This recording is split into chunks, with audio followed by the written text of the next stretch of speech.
Il y a un domaine de recherche scientifique qui s'appelle l'évolution culturelle et qui étudie entre autres comment évoluent les technologies. Et ce que la science démontre, c'est que les avancées technologiques peuvent être décrites grosso modo par les mêmes processus qui décrivent l'évolution des espèces, l'évolution naturelle. Il y a d'abord des nouveautés qui se produisent de manière quasiment aléatoire. Alors je dis quasiment parce que dans le cas des technologies, un gouvernement peut essayer de contrôler la trajectoire avec laquelle vont être faites des découvertes, même si la plupart du temps c'est des choses qu'on n'a pas réussi à anticiper.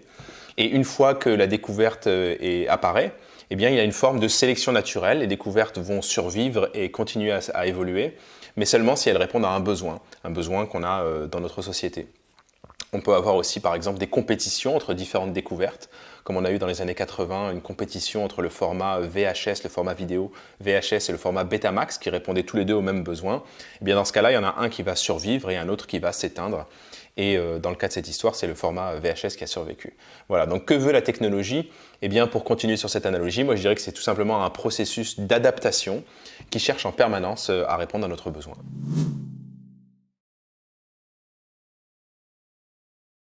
Alors moi j'ai un travail un peu obsédant, c'est que j'étudie le comportement des foules. Et des foules dans la vie quotidienne, il y en a vraiment partout. Il y en a dans la rue, dans les transports en commun, au marché, sur une place publique, autour d'un petit spectacle de rue improvisé. Et souvent, je tombe sur des situations intéressantes que j'ai très envie d'étudier au laboratoire.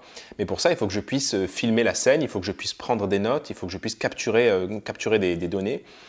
Et pour ça, l'objet technologique qui me permet de répondre à ce besoin, eh bien, c'est pas très original, mais c'est mon téléphone portable, que j'utilise d'ailleurs en ce moment pour me filmer. La qualité de la caméra aujourd'hui est largement suffisante pour pouvoir faire des analyses vidéo sur ordinateur assez poussées.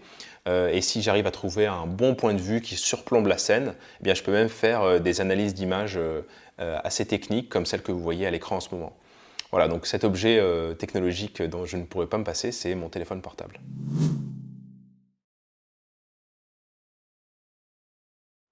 Il y a un film que j'ai vu l'année dernière que j'ai beaucoup aimé qui s'appelle First Man. C'est l'histoire du premier homme sur la Lune, une sorte de biographie de Neil Armstrong. Et le film est super bien fichu et tout, mais au-delà de ça, il m'a fait prendre conscience de pas mal de choses intéressantes, en particulier en rapport avec la technologie. La première, c'est à quel point les technologies de l'époque étaient rudimentaires. Donc on est vraiment au tout début de l'exploration spatiale, hein, et Apollo 11, c'est littéralement juste une grosse boîte de conserve avec un ordinateur de bord qui vaut à peine la calculatrice que j'ai utilisée pour mon bac.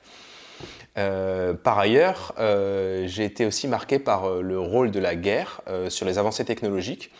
Et on se rend compte finalement qu'une fusée, c'est juste un gros missile de la Seconde Guerre mondiale dans lequel on a mis des gens et qu'on a décidé de pointer vers la Lune, quoi.